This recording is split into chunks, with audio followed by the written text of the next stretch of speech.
Halo, selamat malam. Berjumpa lagi dengan Grung Gaming ya, guys. Di konten kali ini Barang Grung tidak memainkan gameplay atau apapun, dan kali ini kita akan membahas sejarah yang terjadi di Three Kingdom ya. Menurut novel Three Kingdom Hokkien, untuk pengarangnya Luo Guangzhong. Jadi di sini Abang Grung mau bercerita tentang sejarah yang terjadi di novel tersebut, dan dipastikan 50% itu kejadian di dunia nyatanya ya guys ya. Mungkin 50%-nya mungkin dibumbuin biar menarik gitu. Jadi kali ini Bang Grung nggak bermain, tapi di sini kita mengenal sejarah guys. Sejarah terbentuknya pertempuran negara Wei, Shu, terus negara Wu ya kan. Jadi mohon maaf banget, ini konten yang sangat sejarah ya, jadi nggak main game dulu. Dan ini guys, langsung dimulai dari Zoji ya. Jadi Zoji ini adalah tokoh legendaris di Tiongkok pada masa akhir dinasti Han dan zaman tiga negara, yaitu Wu, Shu, dan Wei. Dan dikabarkan Zoji ini mempunyai ilmu sihir guys. Dia bisa meramal ya kan, terus medis, ahli ilusi, dan untuk katanya nih si Zoji ini penyeimbang guys. Nah, penyeimbang antara negara Wei, negara Shu, negara Wu. Jadi dia seperti abadi gitu loh. Dia mungkin seperti God ya, Tuhan ya, kalau di cerita gamenya ini ya. Tapi dalam aslinya di novel sebenarnya Zoji ini tidak ada guys. Cuman di Google nih ya, di Mbah Google ini dikatakan Zoji ini seperti penyihir ya, ini seperti itu. Dia bisa meramal keadaan perang atau apapun. Nah, ini antara perang dengan Cimai, perang dengan negara Wei ya kan. Terus tadi perang antara negara Cao Cao, Wei, dan Wu. Jadi dia bisa ini guys, bisa meramal kejadian perang. Intinya dia sebagai peramal gitu loh, sebagai magic. Jadi seperti ini dia. Nah, ini peperangan Gerbang Hulo guys. Ini negara Wei, si Mai sebagai penasihat, dan si juga sebagai ahli perang juga, penasihat juga, ahli strategi. Jadi pertarungan. Nah, jadi Zoji seperti itu. Di dalam game ini si Zoji ini bisa dikatakan sebagai orang yang tahu segalanya tentang tiga negara ini guys. Jadi seperti itu. Dan di sini Zoji sebagai memakai topeng, keren banget ya kan, sesuai dengan di historinya guys.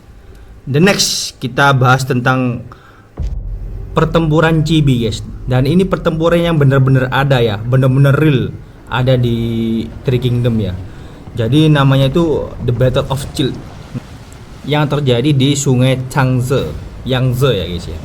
Jadi ini benar-benar ada ya kan. Dan terbentuknya itu sebelum perangnya, sebelum tiga negara ini guys terbentuk.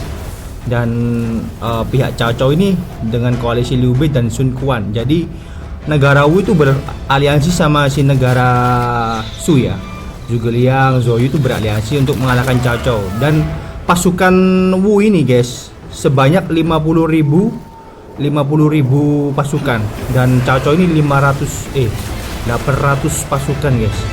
Jadi pertempuran ini intinya ya, pada intinya itu si juga mengeluarkan angin. Sebenarnya nggak angin guys.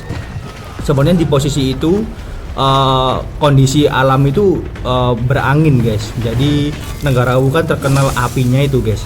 Nah, jadi yang katanya si juga mempunyai kekuatan magic itu, menurut di Three Kingdom novel dia nggak seperti itu. Jadi apa ya, keadaan alamnya seperti itu. Jadi ketika api terkena angin, maka kapal yang Cao Cao ini semua terbakar di dalam pertempuran itu.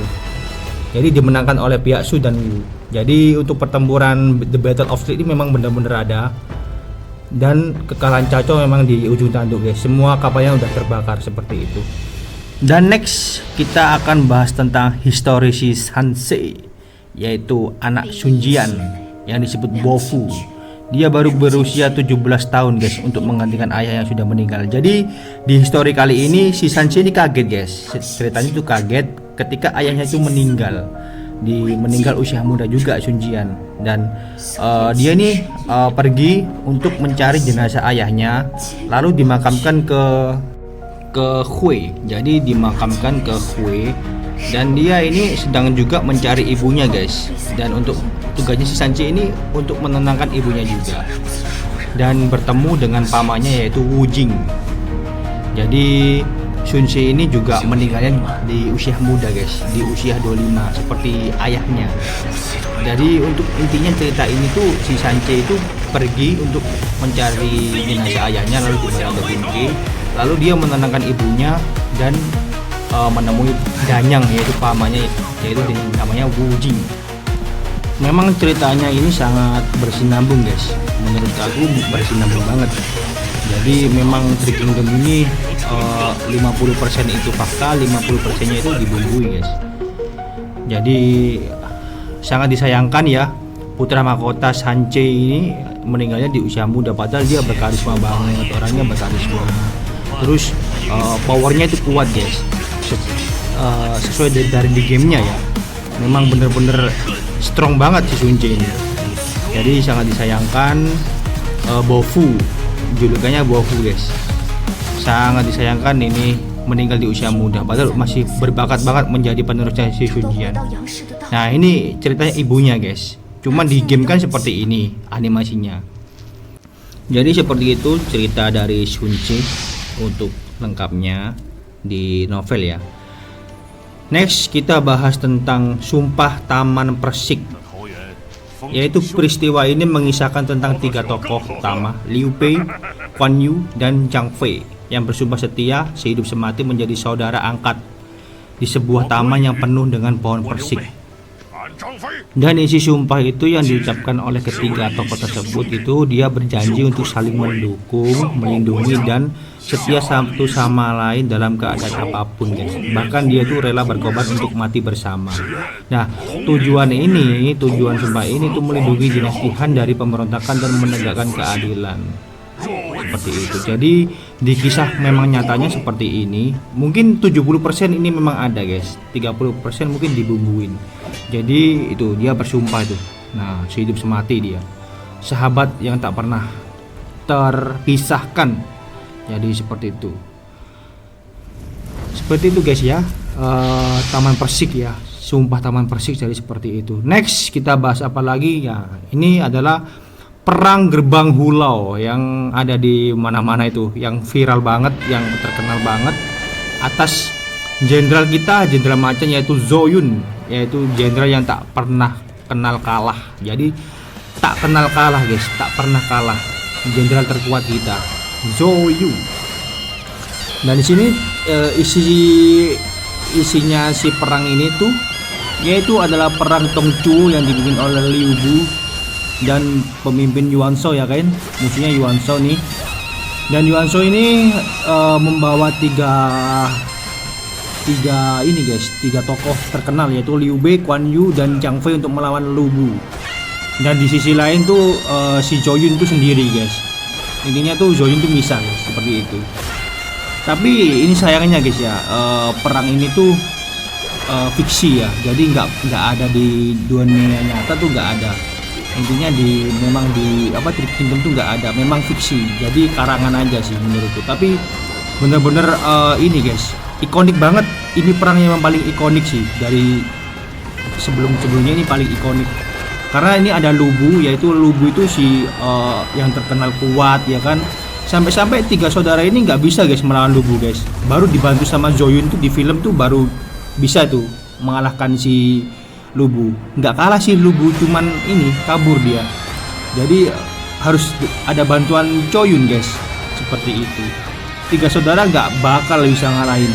Gila, emang jenderal terkuat Lu Bu guys, memang gila. Jadi isi perangnya seperti itu ya kan, memang fiksi, cuman bagus banget diceritain lagi. Jadi seperti itu. Next kita bahas tentang pertempuran terakhir Zhuge Liang, yaitu pertempuran dataran Wuzang ya guys ya.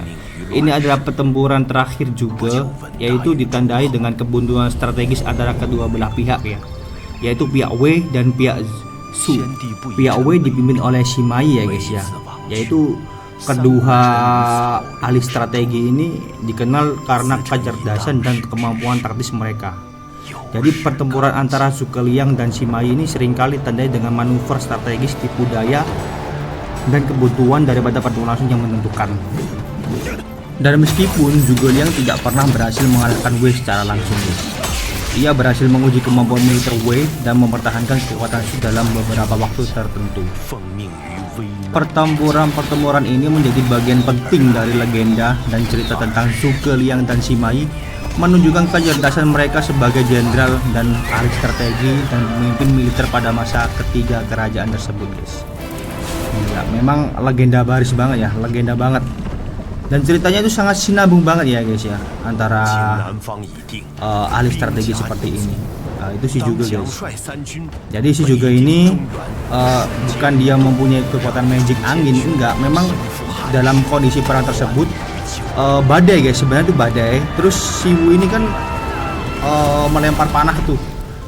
Nah, dan ini kapalnya tuh terbakar, dan ini tuh pasukan Sima itu udah maju guys. Dan ini kan udah buntu nih kan. Tadi kan udah diceritakan tuh. Kedua ahli strategi ini tuh saling beradu guys, beradu tipu daya, manuver strategis. Tapi Wei dan Su ini udah buntu, jadi memilih mundur ya sih menurutku. Di dalam cerita itu dia memilih mundur guys. Ini cuma animasi aja ya, jadi gila. Memang Sima Yi sama Zhuge itu memang bener-bener satu antara dua guys, dari sekian banyak ahli strategis yang sangat terbaik di tiga negara tersebut. Jadi seperti itu, gila. Memang bener-bener realistis banget ya ini game ya, bener-bener mantep sih. Ceritanya bener-bener satisfying banget guys, gila. Si juga main kecapi tuh, ngeri itu putusnya. Jadi seperti itu ceritanya guys.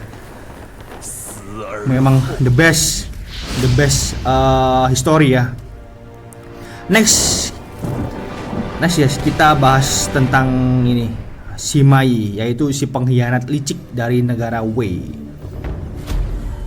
Nah, jadi Sima Yi ini penasihat utama bagi Cao Cao dan kemudian putranya mahkota yaitu Cao Pi ya, yang membantu mereka dalam merebut Kaisar Han terakhir.